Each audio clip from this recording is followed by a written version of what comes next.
Hello, everyone, and welcome to the Achieving Unity Success Formula. Glad you're here. This is our weekly podcast. I love you coming every week, learning from us learning from you, because we will get to the end. But not to the end, we'll get into our discussion in a few minutes, and questions are always welcome. We have a very special guest today. I'll introduce you to her in a few minutes. But as you can see on the screen, we do have our Get Your Free Achieving Unity Guide now. Because achieving unity is what it's all about. Achieving unity and harnessing the power of encouraging, inspiring, and including others personally and professionally. So if you want to go out to the site, you get the URL at the top and go there, and I'll get you some QR codes in a few minutes. This is Creating Solutions One Reality at a Time is the company Reality Focused Dynamics. Transform your world today. And as I mentioned, this is Achieving Unity Success Formula Weekly Podcast every Wednesday, 1 p.m. Pacific Time, 4 p.m. Eastern Time. And it's always exciting to have you with us. I'll show you some QR codes in a minute. If you have something you would like to talk on, if there are some subjects you'd like us to bring up about achieving unity, about business growth, about helping us, each and every one of us, grow professionally, personally, and socially, please let me know. Reality Focused Dynamics delivers success-focused solutions, and you can see that up in the logo. Reality Focused Dynamics from your red, green, blue to your success-focused solutions from the purple, green to yellow. Please contact us today for more information. I'll go through three different verticals here. First one is using Agile and Lean outside of software. Now, that may be confusing to some people because that's more in the business, manufacturing, and engineering side. But Agile is the ability to create and respond to changes and improvements. It enables success in uncertain and possibly struggling environments by emphasizing adaptability through better collaboration and communication. This again goes from family to business to socially. It works. I'll give you an example in just a minute. Lean is a methodology focused on maximizing value by minimizing waste. It optimizes our processes through continuous process improvement, effectiveness, and efficiency. We always have to remember that effectiveness comes first. We can't be efficient if we're not being effective. The philosophy can be used in every discipline, in every vertical, not just software. It works in every business, but it also works in our homes and our family. Connect with me and I'll show you how to break all issues, all products, all services, all projects, from the most complex business projects, including rocket science. And yes, I have worked for Lockheed Martin, I've worked for Boeing. It breaks them all down to the basic steps of training our teenagers. Yes, they can be trained. Sometimes we wonder from the age of about 2 to 17 how that happens. Well, think of busy mornings at a family breakfast. Everyone has somewhere to go. Everyone wants something. They have somewhere to go from work to school to many other events, many other locations where they have to be. Excuse me. What about a family stand up? This is something that comes out in Agile Scrum, but to have a stand up meeting each day, each evening, during which everyone shares their task for the next day. What do they have planned? What do they have scheduled? They will then place sticky notes on the refrigerator with what chores and responsibilities that they have for the next day. Then each person can move that sticky note from a to-do column to a done column so we know where we stand at all times. We can even create a breakfast station with pre-portioned ingredients. What about a weekly meal plan? What that can do is minimize decision fatigue. It reduces the time spent searching for items in the morning. It helps everyone participate in a smoother and more efficient process. It doesn't just work in families. It also works in the rocket science. It can also work in our medical system. Then achieving unity, one that comes from my heart. It's about encouragement and inspiration and inclusion. Encouragement can be that powerful, powerful force that fuels the core of empowerment, working with others, unity, empowering others, encourage others to help accomplish whatever tasks are in front of us, inspire each other to achieve every goal. Unity makes us all a successful team, and including others. Celebrate victory, both personally and professionally. Together, we can overcome every challenge. That's where achieving unity succeeds the most. Do you know anybody that might be facing relationship challenges? How about parenting difficulties? Kind of a step off, but are you or someone you know struggling with relationship issues? How about parenting time issues for a divorced or divorcing parent? Times when you have to drop off the children and share the children, pass the children back and forth.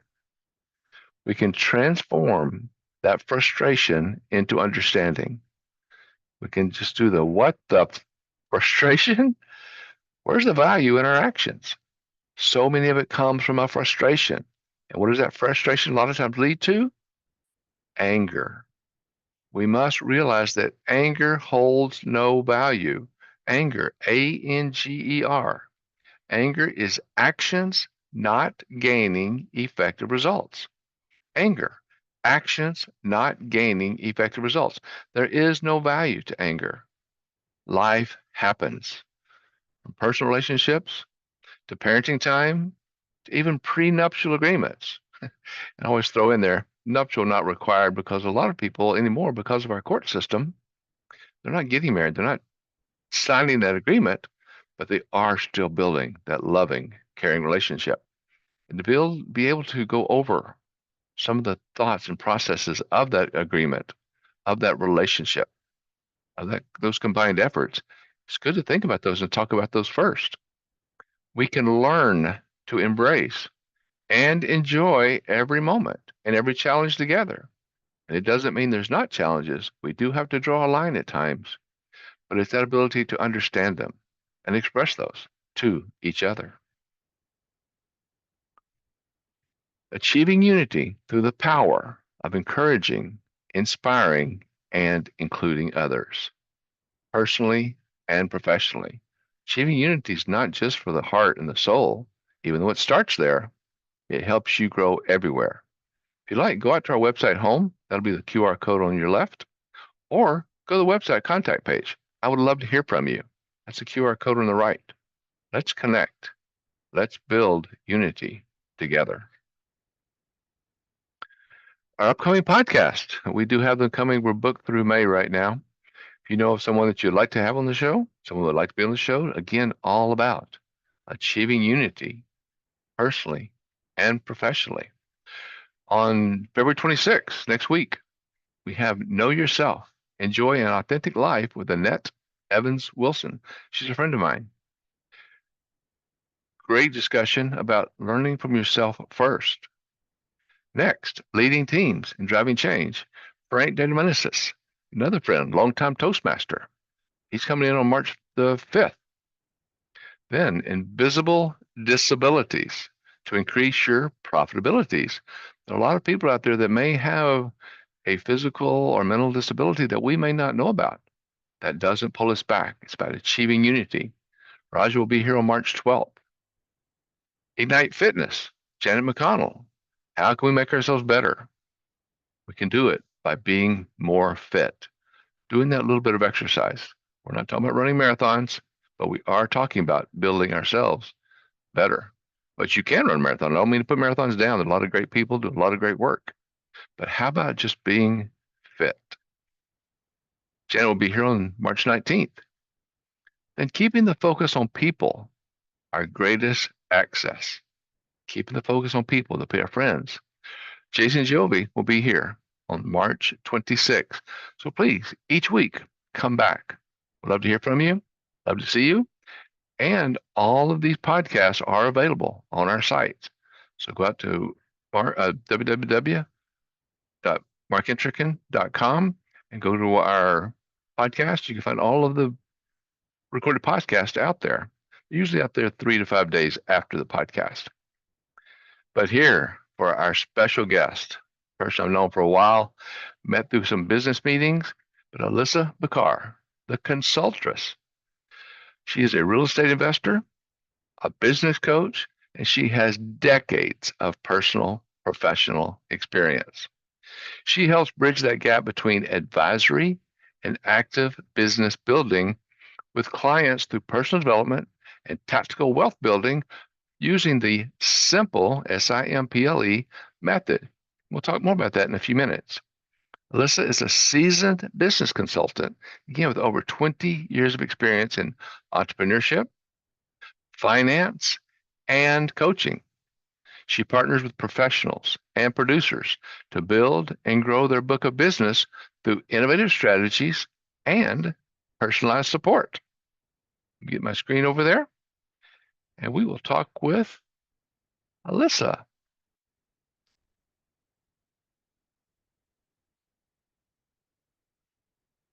Alissa Bakar, how are you today?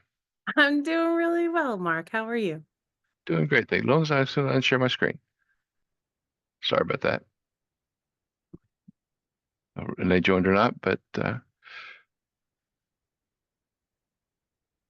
okay, here we are. Sorry with a little bit of a delay there. Need to get Renee help me with those. Put you at the beginning. Make sure that you're in there for everyone. So, Alissa, thank you for being here. Thank you so much for coming. You have such a great story to tell. Tell us, how did you get into your position? How did you become a consultress?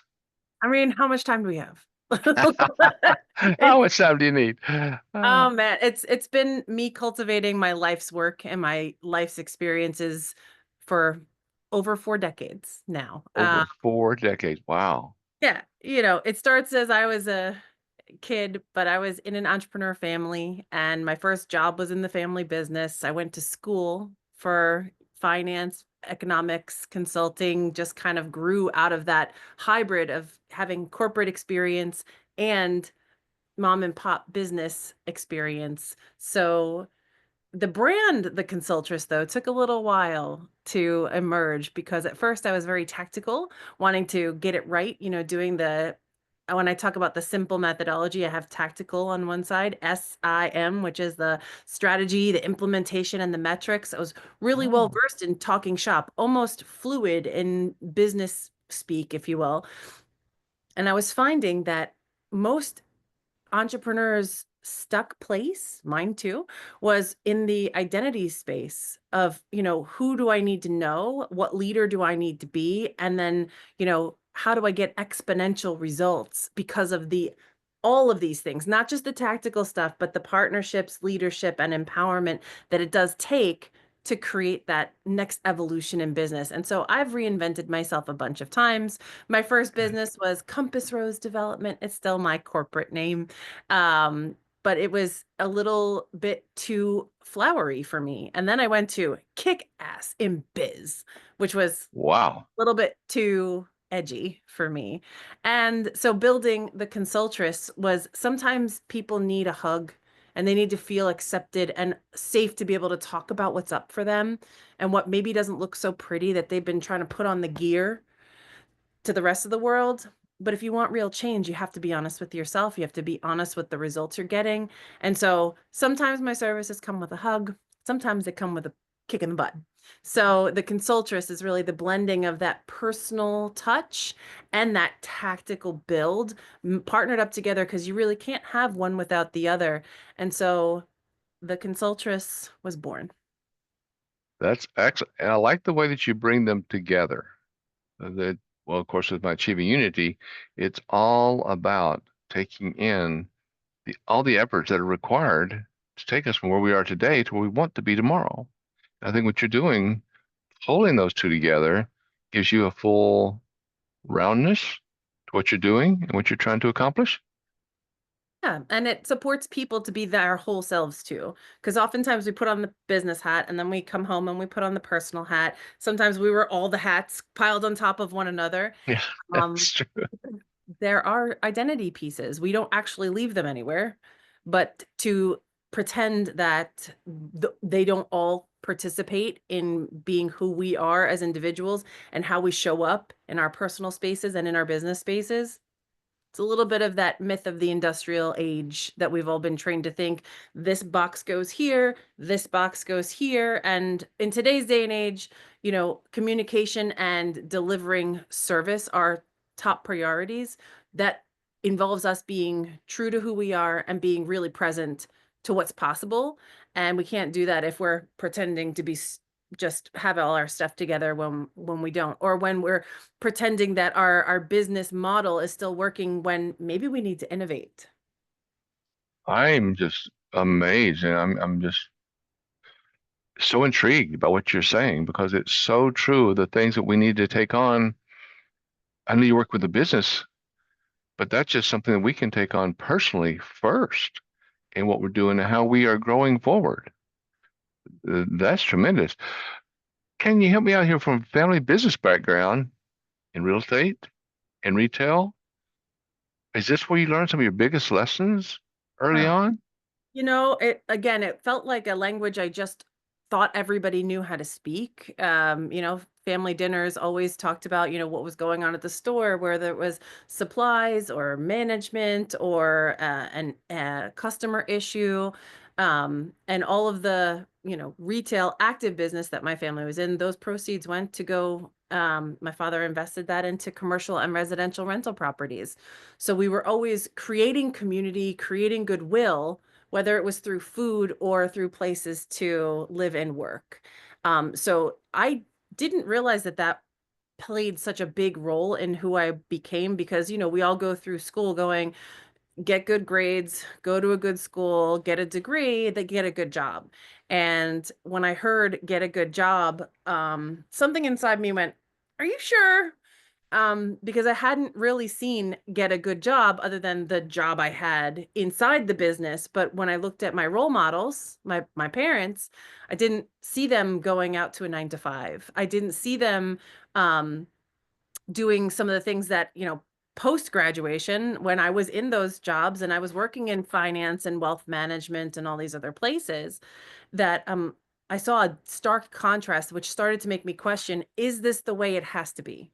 And so, my first business began in my early 20s when I was seeing people in the Oh, banking industry, bouncing their checks all over the place. I'm like, I wonder if maybe helping them create a budget and then showing them how to measure, again, strategic, implementable, and metrics, how to measure what's going on in their bank account so they could be more prepared or they could live within their means. So that really, to me, was my launch pad of saying, you know what, I'm going to just try things out and see what is valuable in this world. And I'll never forget the first time I was just helping a friend who was buying a business, and I was asking her about segmenting her book, that implementation around who are you going to keep and who you're going to kind of let go. Which, by the way, is something every business should be doing annually. good point. Look at who you're keeping and who you need to graduate off of your platform. Um, and she goes, can I pay you for this? I was like, yes, yes, you can. I have a business. This is and that's really where my consulting business began to take shape when my kids were very young. And I realized I was unemployable. I couldn't go back to a setting where I wasn't being creative and helping to create solutions and value live. So, long Right. story short is that the family background, my dad said, why don't you go be a CPA or a lawyer? And I was like, respectfully, Dad, what I have experienced in this family is that I don't think those disciplines are for me. So I'm very happy to say that I am a transformationalist, and my lens of value transformation comes through the pursuit of business because that's where I found all my transformation. That is beautiful, Alyssa. Oh, that whole story brings out so much, and so much I've seen in you in our conversations about who you are.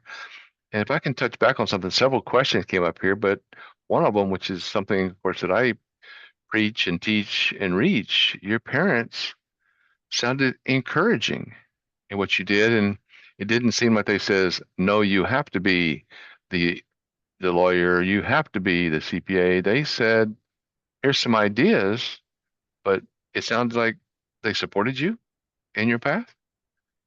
I would say they were very supportive in that they're like, you're unlimited. Just you when you put your mind to something, you can achieve anything.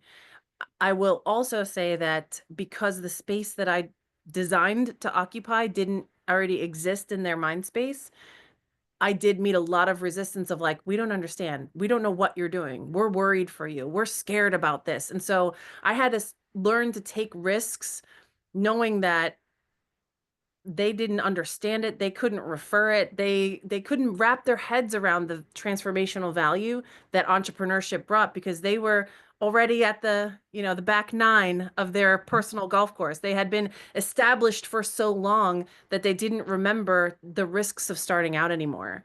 And so to that, I will say I had to go and find a new mentor. I had to go find people who had experience in the businesses that I was developing and in the, personal development space that, was, kind of woo woo back then. It kind of still is Right. a little bit, but it changed my entire trajectory of my life because I didn't let other people's confusion about what I was trying to get through stop me from getting it through.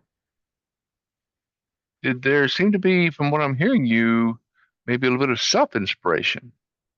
Some of the things that you were doing, you were somewhat self-inspired?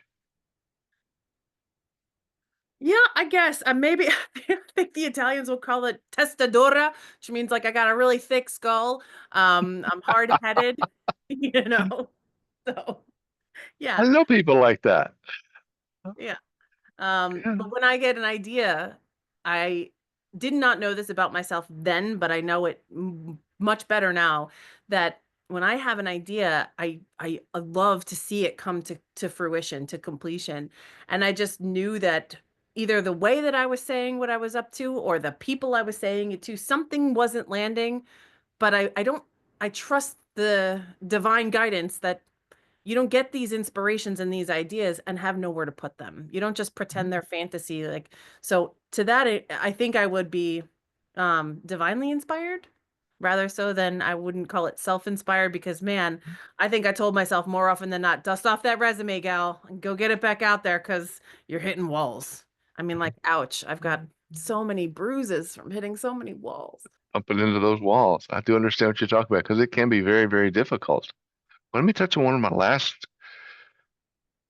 words on mine. It's the encouraging, inspiring, and including others. How was that in building your business? Were you helping, reaching out to others? I mean, you mentioned your friend already that kind of helped you start off or kick off your job, your career. What about including others? Do you feel that that was part of your growth? I think it was the magnet. Very often limited thinking comes from being self-contained.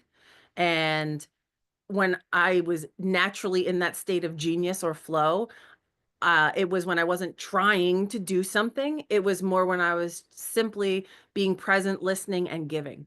So giving became a way for me to identify opportunities. And to this day, it helps me in my marketing because I have to feel aligned or feel like I have a sense of desire to help in order for me to even think about making an offer or creating a proposal. And that helping others, it's where my genius comes alive because I can't think about helping others and be self-contained and say, okay, well, we'll go help people by doing this concept.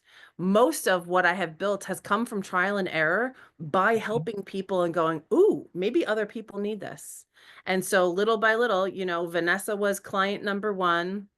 God love him. Ira was a buyer's broker. He was client number two, and he believed in me because he could feel that I cared. And so having the entrepreneur who bought a business and the real estate broker who just wanted to help buyers understand their transactions, these were the first two experiences that I had to say, I am valuable. I'm continuing to experiment with them, build with them. I don't want to just say, hey, go do this thing and leave them to their own devices. That's where the tactical and the advisory kind of meet for me is that I want to see it through. I want to see it meet the ground. So to your point, including others, I know I don't have a monopoly on good ideas. So when I am helping someone and I reach a boundary where I'm like, this isn't my expertise, I have then built a large bench of strategic partners of other people who have very specific skill sets that I can pull into a project or refer to client when they have that need. So if there's a need for SEO, I've got a guy or a gal. Right. Right now, I've got a few of them, so you can take your pick. But at the end of the day, prosperity is all about bringing people together to create solutions. And in today's day and age, entrepreneurs, we are solving the cutting edge solutions of today's world so that we can bring about tomorrow. That's why I continue to say, like, entrepreneurs save the world, because I really believe that bringing yourself and bringing your value out to be valuable to other people is what moves the needle in today's context. I still agree what you're saying because of that concept that I hear you saying about what we are doing is solving today's problems. And one of the things that I work on is getting beyond our comfort levels. Too many people's because of our cultures and our learnings, we do things the way they did it because we're comfortable with it. And that brings that comfort level in when the entrepreneurs, like you're talking about, like yourself, we take us to that next level. That did work at one time, but there might be a better way to do this. It might save time, it might save money, it might save us in many ways, just in basic labor and understanding, right? Mm. Yeah, they say what got you here will keep you here. What That's a got you here will new keep you here. phrase that Okay. I am totally taking on, because Mhm. what got you here won't get you there, right? We know that once you reach a level, you have to innovate and kind of use that 80-20 rule to focus on what's the 20% that's generating 80% of your results, and allow that 20% focus to allow the rest of what you're doing to sunset and to let go of it and to continue to evolve. Um, yeah, I just Yeah, got you I here. Well, like what you're. Sorry to interrupt you there. That's exactly right because I like the way you explained that and talked about the 80-20, that 20% of what we do that brings in the 80% of the income is such a strong driver. That Pareto principle, the 80-20 rule, such a strong driver in the process. I won't get into the 20-60-20 right now. I'll touch on it just quickly, but that's like we have 20% that's our strong driver, but we have that 20% that's not doing anything for us. And that goes back to our lean a few minutes ago and eliminating waste and get rid of that waste. But let me go on to the next process because I'm also excited because you've been a parent. How has being a parent in all of this growth what's influenced your approach to business and coaching and being a parent? good Lord. Again, how much time do we have? Like So I becoming got put you on a timer. becoming a parent was probably one of the most profound identity shifts I have ever experienced in my life. And a lot of what I am talking about in my coaching is about the individual and how we self-identify, what lies we're telling ourselves and what truths we need to be accepting, yada yada. But man, when I was a single person, I was like, I just don't have any time. I'm so busy doing all this stuff. And then I and my husband and I got together and we're like, wow, we have some time, but we like time to ourselves. But man, we're doing a lot of things. We don't have any time. Ah, ha, ha. Then the kids came along. We have no Where'd they time. come from? No. Well, that's another story. So we, as parents, then we had to really, so the opportunity when you realize you have no time, it's that you now have to reallocate your time. You now have to choose and focus very deliberately where you will spend that time. And so that forced both of us to take a look and say, what are we doing right now that's a nice to have, that's maybe people pleasing? Maybe it's just because we want other people to feel like they're important to us. But when you have children depending on you, that is now a nice to have. It's not, I don't want to hurt somebody's feelings. Listen, we have kids. They have to go to bed at 8 o'clock. We need to be home for them. And that's that. You set better boundaries. So becoming a parent helped me to do just that, to set better boundaries, to get more clear on what really mattered. And I tell you what, it is not for the weak of heart. because looking at what's most important to you requires you to then admit the things that we're telling ourselves that are important that really isn't. And we Hmm. have to take a look and say, "Oh God, how long have I been telling myself this was important when it isn't?" And, how long am I going to say every birthday, every holiday, every event of any kind for anybody that I've ever known, I'm going to go to just because, so they know that I like them. That becomes noise. And so having a reason to have priority helped me very Wow. quickly determine what was information, what was signal for me, and therefore what was noise. And that's very uncomfortable because a lot of times we just float along the current of life, doing what we've always done because it's the results we've always gotten. We're very used to it. It's very comfortable. Wow. Yeah, But I'm just, yeah, was please go ahead. I'm sorry I keep interrupting you, but the things that you're saying are very touching. And that whole part about your noise and priorities and your husband being a priority, your children being a priority, make sure you're setting time, correct amount of time for each one and what you're doing, where you're going, where that time needs, where that time must be allocated, right? yeah. Yeah, That's, and it's no, like they say how you do anything is how you do everything. So transitioning into motherhood for me had me become keenly aware of where in like their next phase of growth, where I was overprotective, where I was over providing. These kids were starting to gain their own ability to walk, their own ability to feed themselves, their own ability to express their preferences. And that was another ego shift for me where I'm not the provider of all things, but by doing so much, I'm actually inhibiting their growth. Yeesh, you want to look at that when you're serving your clients? Holy moly. Like, am I being over helpful to the point where they're not actually learning the lessons that they need to learn through their experiences? And that one was really difficult to look at because it became a mirror for me, my parenting and the way that I showed up as a mother and as a wife and as a sister in the community of women. It directly related and translated to how I was showing up in my business context, how I was showing up for my clients, how I was being a good strategic partner for other people. And having that like holographic awareness that you can apply lessons from one area into others is very easy to ignore and to put the blinders on. But once you yes. see it and you realize that it's possible not to ignore it, but to lean into it and to use it as indicators of how you're going to grow. It's I like what you're saying. powerful. That you're including everything, that whole circular pattern, and with your simple, how that comes together. That's that's impressive. Well, I did a little bit of research, and correct me if I'm wrong, but what role does this passion I think you have for dancing and singing and philosophical conversations? How does that play into your personal and professional life? I'm gonna do a little bit of business here in a minute, but I wanted to touch on some of this also. But I mean, I just listen, I have to have fun. We started in the green it's room before awesome. this talking about, fun's my middle name. No, F is my Yes, middle initial. It is my maiden name. But fun is I got to be at the center of everything. If I'm not in my joy, if I'm not in my feel good space, I'm not giving of myself completely. So, what brings me the most joy? Singing and dancing, connecting with wow, people, having meaningful conversations. So listen, way back years and years and years ago, I decided I wanted to quit smoking. And it was a social good. dirty habit that I had, but it was also like a way to fit in, not a sense of belonging. That's a different thing.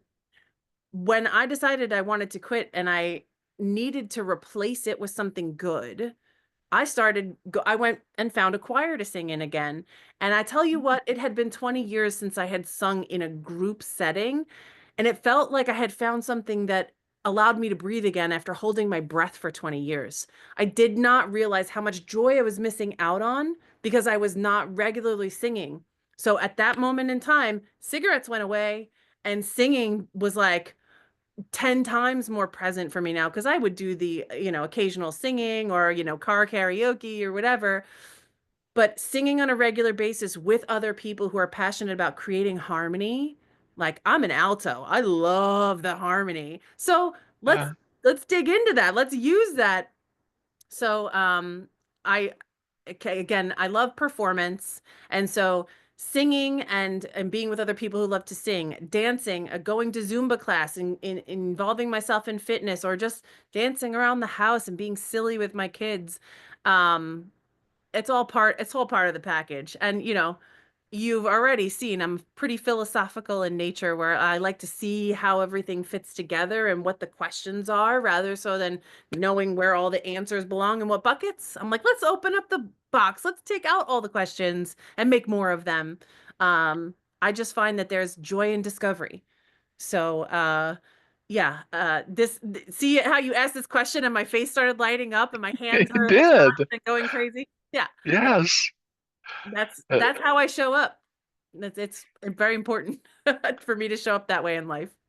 and then, like you said, as your face lit up, that passion that you have. And the great thing is you have more than one passion.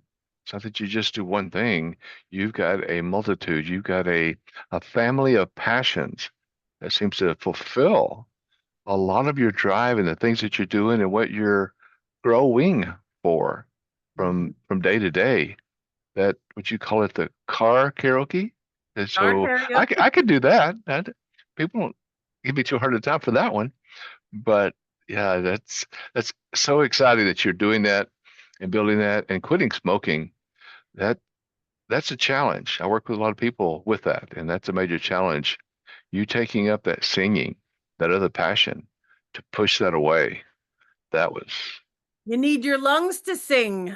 hmm oh, good point. Well, in that work and in your connecting with others and including others, you built a fairly vast global network. How do you maintain and leverage all those meaningful connections and working with your business like that? How do you do that?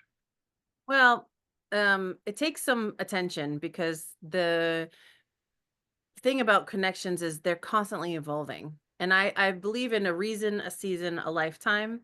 And so a lot of times people come across your path to teach you something and they come and they go.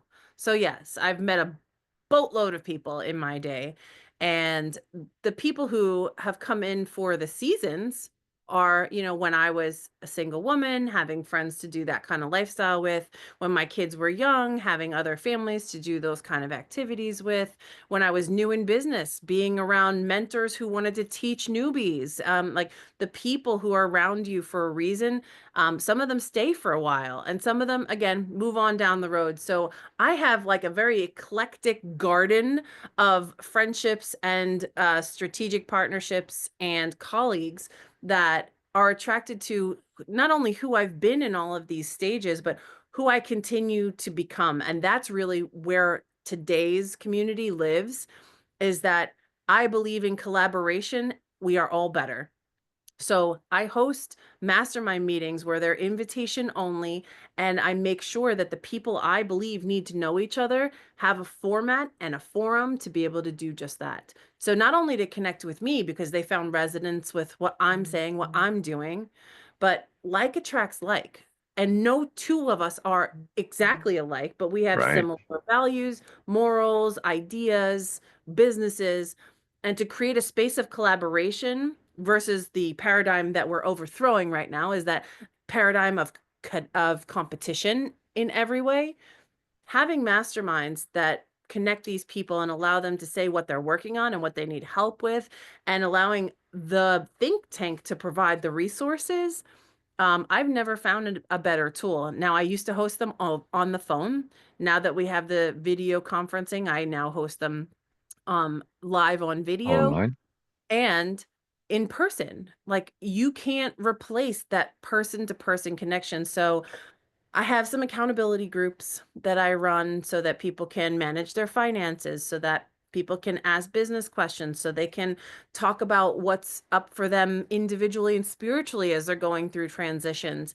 And by the way, I happen to be a real estate investor, so there's a group for that. And there's, so I'm constantly developing a community of belonging So people who are out there doing their thing, building their business, it can be very isolating as an entrepreneur, but I love to Okay. make a space where people can come together and share their ideas because one plus one becomes exponential when you share in the ideation and then also in declaring the commitment. That is so true. And I like that you do that. The different verticals, the different entities that you work with, does your simple work with everything that you do you think? Or do you have a correlation there? Yeah, so the methodology, the simple methodology really touches on the six environments that we humans and business owners revolve through on a consistent basis. So whether you're in community and you need help with your strategy, or you need help implementing, I need a new partner to help me do this piece of my business, or you know what? I want more followers. Is that really going to get you what it is that you're actually after? Let's talk a little bit about why that metric means something to you. These are just buckets of communication ideas and topics that touch every area of growth. I've made it simple because it can very much feel like you are herding cats when you're building a business and when you're building community. So to have six places to drop ideas into so you can contain them and hold them, and three over here and three over here. Is this a left brain tactical thing or is this a right brain creative thing? So the framework of the simple methodology helps people to continue to evolve no matter what phase or stage they're at. So if I'm saying to you, I'm a entrepreneur that's been in business 3 years, and what I've done up till now has worked really well, but I'm grinding away trying to increase my revenue and something's not working. Well, let's talk about that. Let's see where you are. And we can use simple as a diagnostic tool. What are you implementing? What are you measuring? Who are you doing it with? And how are you showing up? We can use it as a visionary tool. Where do you want to see those exponential results? And who do you need to become? And then when you become that person, how does that affect your strategy? So it is not necessarily a linear function, the simple method. It's a it's a schematic to be able to help you organize and plug in constant, never-ending change. And is this simple, let's say it's strategic, implementable? Go ahead with the rest of the acronym if you don't mind. Sure, it's like a rainbow. Uh, it's strategy, implementation metrics, Metric. partnerships, leadership, and exponential growth. Excellent. And is that something that you came up with? That you Yes. created this? That's excellent. Wonderful work with the words. And I like that you use it in everything you do. Just to touch on it quickly, but that's where a lot of mine came from. I have a little, somewhat funny, but it's a wid, bid, rid, gid principle, which is write it down, break it down, review its dependencies, get it done, which I think kind of works in some of those same processes, whether it be strategic or like you said, left brain or right brain, but it brings that process together and it works in all the verticals that I work with. So I'm very impressed how your simple also works with all the things that you're building and all the things that you're doing. That's very impressive. In my oh, go ahead. Oh, okay. I said, no, well, thank you. Yeah, it's very impressive what you have done. And I love it that you also, in my research about you and all the great things that you have done, you mentioned one of the biggest heroes in my life, Jim Rohn. Mm. I've listened to his tapes from back in the days of cassette tapes with Jim Rohn. But his quote, as you show, you are the average of the five people you spend the most time with. How do you help entrepreneurs curate a powerful circle of influence? Ah, the mastermind to me is like the secret ingredient. You think of masterminds as like this program you have to buy for tens or hundreds of thousands of dollars. What it actually is very simple. It is a structure and a formula to invite people who you admire, who could be beneficial to each other and to you, to a conversation on a consistent, repeatable basis. I, Consistent, repeatable basis. uh-huh.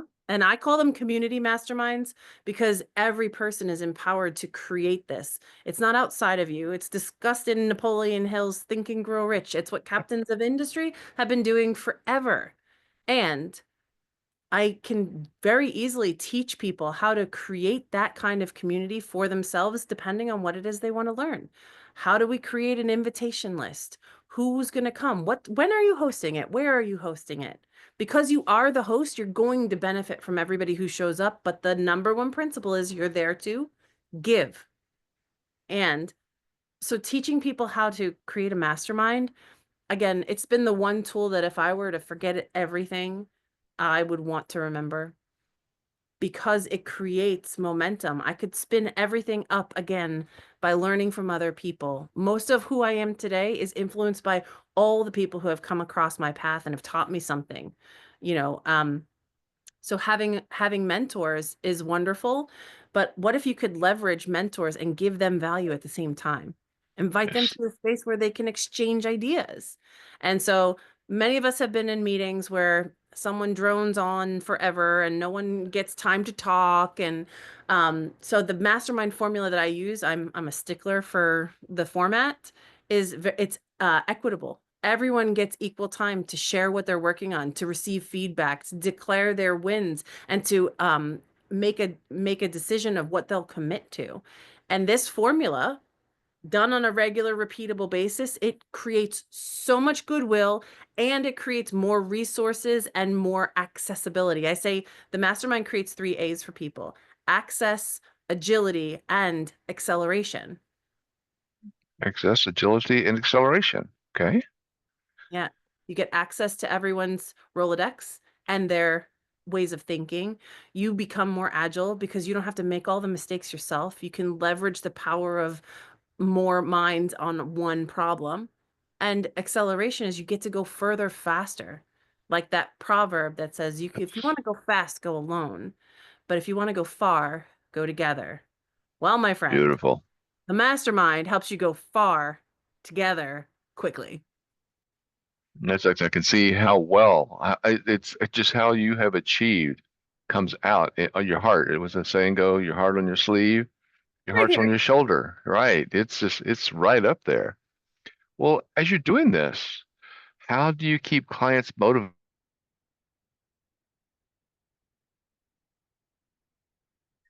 I'm not sure if you can hear me, but you broke up for that question. Can you Oh, repeat that, how please? do you keep clients motivated and focused when they hit setbacks or failures? Woo! I mean, that the answer to that question is as varied as the person that I'm working with. Some people are motivated by kicks in the butt, and some people are motivated by hugs, and some people further still are motivated by silence and having time to think.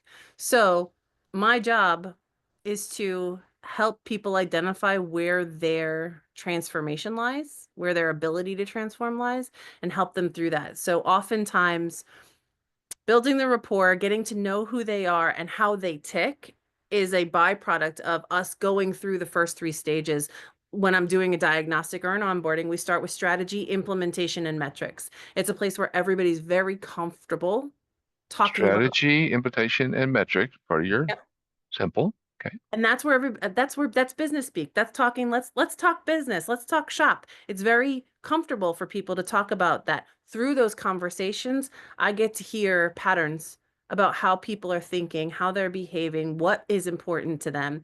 And when we get to the partnerships, leadership, and the exponential growth, it's more of what makes them tick. Like that's more of the inner game. So when these entrepreneurs are hitting setbacks like, for example, I'm running out of gas. I just feel like I'm doing too much. I have not enough time. I'm pulled in a million directions. I don't feel like I have any time to stop and breathe. Th- These are the very frustrations that are going to come up because growth is present, not because you're doing something wrong. So helping people identify what the real problem actually is it that you're doing too much, or is that you're I'll put this in layman's terms, is you're doing all the crap and you're not focusing on the good stuff. You're not focusing on the stuff that's really going to move the needle because it's bigger or it's more important. So the busyness sometimes keeps us out of the doing what is important. And again, so when people do get stuck, it's identifying where's the resistance, like what is actually the problem, and then what can you do today, right now, in 5 minutes that can move the needle to give you some momentum. Because oftentimes all people need to do is sit down, get present to the actual problem, not the idea of the problem, not what they think the problem is, but the problem itself, get to the bottom, and then choose a course of action. And that's, again, that comes back to like prioritization, knowing what's important, knowing what is really value, what is communication, and what is just noise, and making that commitment. And then accountability. Accountability is huge. Wow. Making a public declaration, like in the mastermind, there's a part where people make the commitment, but they've said it out loud and they've said it to other people and they probably wrote it down in their notebook. But having accountability to say, how'd you make out with that? That's where, your best coaches will check in with you and say, how'd you do? Did you or did you not do it? What did you make more important if you didn't? So that you can continue to break down the resistance and kind of metabolize it. That turns into fuel for the growth. And that those accountabilities build responsibilities, don't they? Because like you're saying, when you have those accountabilities, you have the ones, where did you go? How far did you go? What did you do? Did you get there? Build the responsibilities that empower sometimes your accountabilities in the process. Oh, we've got about 9 minutes left, Alyssa. This has been awesome. I want to ask you probably our one last final question, and we have plenty of time for it. What's one final piece of advice that you'd give to entrepreneurs looking to build wealth, scale a business, and enjoy balanced lives? Don't go too fast.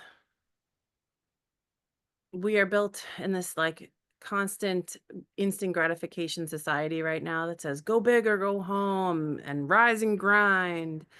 And I have intentionally built my business brick by brick over the long haul by keeping my integrity and keeping my family values in the center.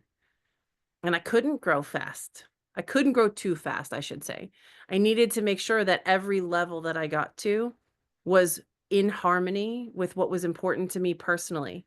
Because so often I hear people say, I got so big so fast, and then I had such awesome overhead that all my profit went to the overhead, and this is not, unfortunately, a unique story. This happens Mhm. more often than not. You build fast, you build big, and then you wonder, well, what was the purpose of this again? Was I trying to build an empire that cost more to operate than it did to create the value? So knowing what's important to you personally and what you're looking to get out of building your business, keep that front and center. Because if you lose sight of that, because I'm just gonna, I'll get my gratification, I'll get my fulfillment of what I want later, some other time, that is dangerous thinking. And we're primed in this industrial age that we've all lived in and grown up through. It is dangerous thinking to say, I'll defer my balance, my happiness, my fulfillment until some external point in time or something happens down the road that's quantifiable that is outside of me. Build it with you in mind, Mhm. because you don't need to go all the way down the rabbit hole to realize, well, crap, I didn't bring any supplies to build the ladder to get out of here. Like, don't just stay present and focused with what matters to you, and don't let, you're not building fast enough or you're not building big enough. Don't let that intimidate you into compromising yourself and your balance in life, because that's I where your mean, power is. I enjoy what you're saying because it sounds like what I'm hearing you say is that an emotional intelligence that you're going to need in business to work with yourself and understand, where do you drive today? Where do you drive tomorrow? And keep the emotions at bay, making sure, like you're saying, that that 20% is what drives you in what you're doing. Am I hearing that right? Yeah, you have to know yourself and know that as you grow, you're going to be challenged to understand yourself even more along the path. It's not something that you get to kick the can down the road and address it later. Those opportunities are going to come up in the form of frustrations, resistance, and roadblocks where you're going to have to deal with yourself and grow. Don't abandon yourself and say, I'm just going to push through. Yes, having courage, and yes, continuing. But some of what we have been, a lot of what we have been taught is like success is gutting it out and taking no prisoners. It's upside down. Don't do that.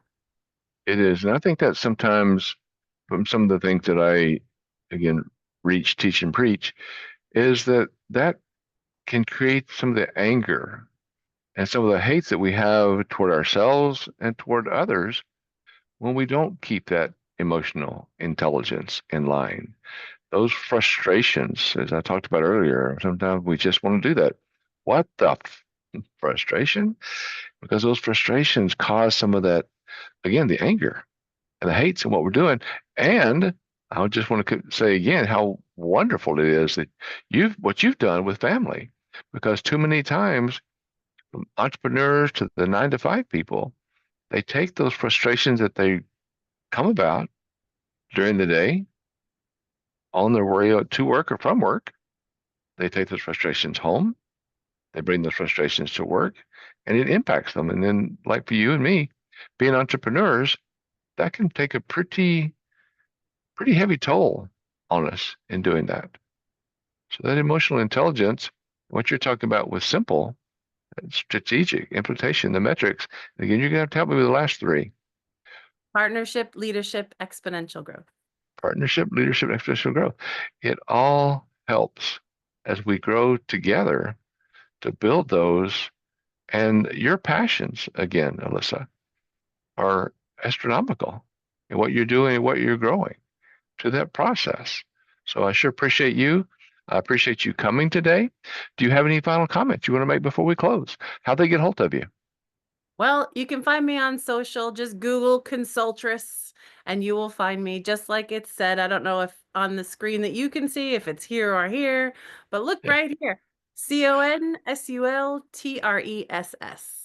You can and find me on all the social platforms. Send me a direct message and say, hey, Mark sent me. I'll be happy to talk to you. that's awesome because that's one of the things that we need to do is to keep those communication lines open and to have that Consultress, Consultress.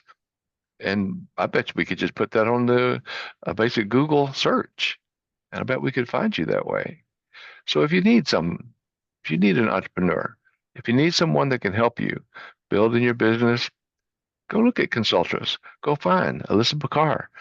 Talk to her. Schedule some time.